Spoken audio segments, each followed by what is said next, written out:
Have you ever noticed how we tend to avoid repeating the same nouns in our sentences? Well, today we're diving into the fascinating world of pronouns and how they play a magical role in making our language smoother and more engaging. By the end of this lesson, you will be able to identify different types of pronouns and use them correctly in your everyday communication.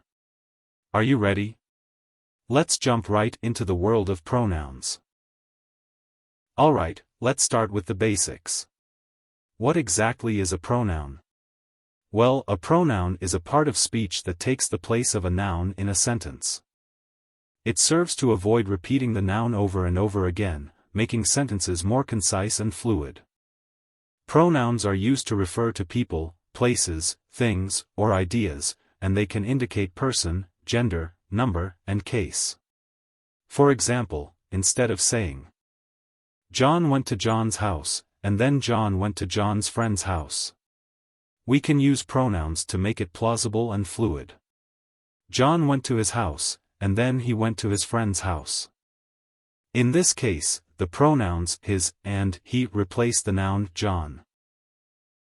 Pronouns play a crucial role in effective communication by adding clarity and avoiding repetition.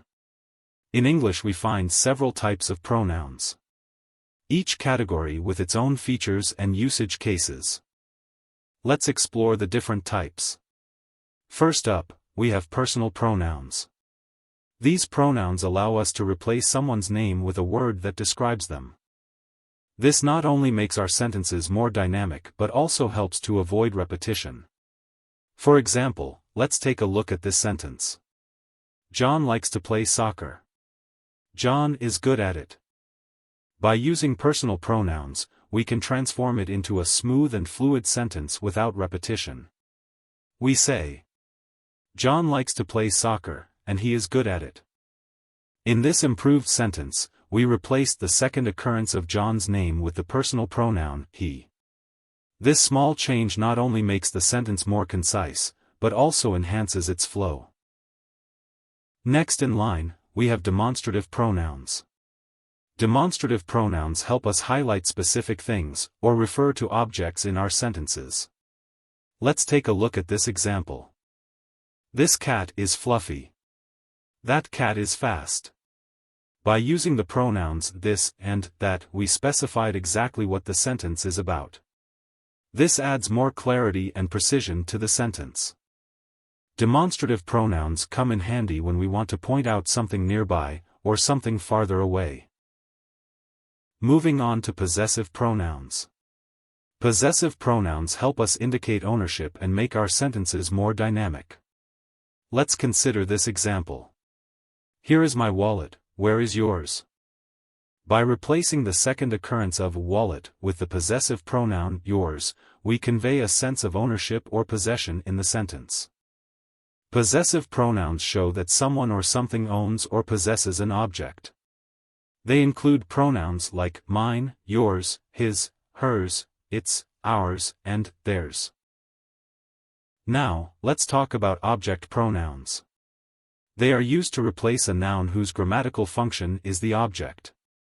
This is the element of the sentence that undergoes the action of the verb. We can't say, I call my friend before I visit my friend. To avoid repetition of the object, my friend, replace the second with a pronoun. I call my friend before I visit him. By using the pronoun him, we've preserved the same meaning and grammatical functions without repetition. Time to explore indefinite pronouns, the mysterious entities that refer to one or more nonspecific objects, beings, or places.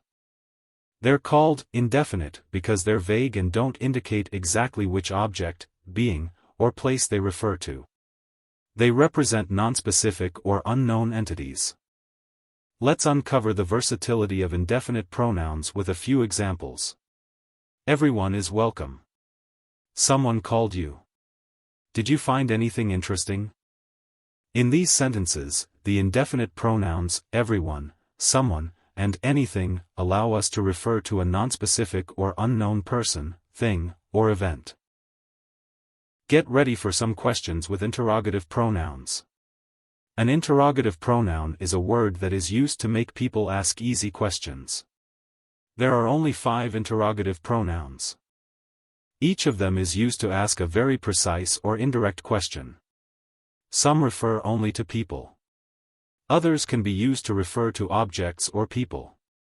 Let's discover interrogative pronouns with examples. Who is at the door? What are you doing? Which car is yours? In these sentences, the interrogative pronouns, who, what, and which, introduce questions and prompt us to seek answers.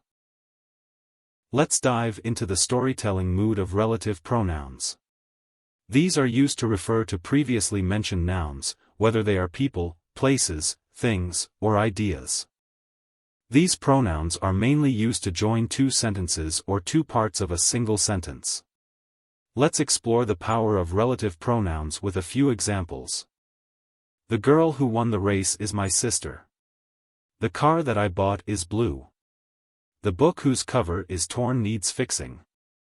In these sentences, the relative pronouns, who, that, and whose, help us establish relationships between different elements. Relative pronouns include who, whom, whose, which, and that. Now, let's talk about reciprocal pronouns which express mutual actions between 2 or more entities. They are used when each of 2 or more subjects acts in the same way towards the other. Whenever something is done or given in return, reciprocal pronouns are used. For example, they hugged each other. The friends gave gifts to one another. In these sentences, the reciprocal pronouns, each other, and one another, highlight the mutual nature of the actions, creating a sense of connection and reciprocity. Last but not least, we have reflexive pronouns which turn the focus back on the subject and emphasizing self-action. They are used when subject and object refer to the same person or thing. Let's explore the power of reflexive pronouns with a few examples. I cut myself while cooking. She taught herself to play the piano. We congratulated ourselves on a job well done. In these sentences, the reflexive pronouns, myself, herself, and ourselves, highlight the action being performed by the subject on itself. And there you have it, a glimpse into the world of pronouns. But remember, this is just the beginning. In the upcoming lessons, we'll dive deeper into each category with more examples and exercises. Now, let us do some practice and see how much you have learned from today's lesson.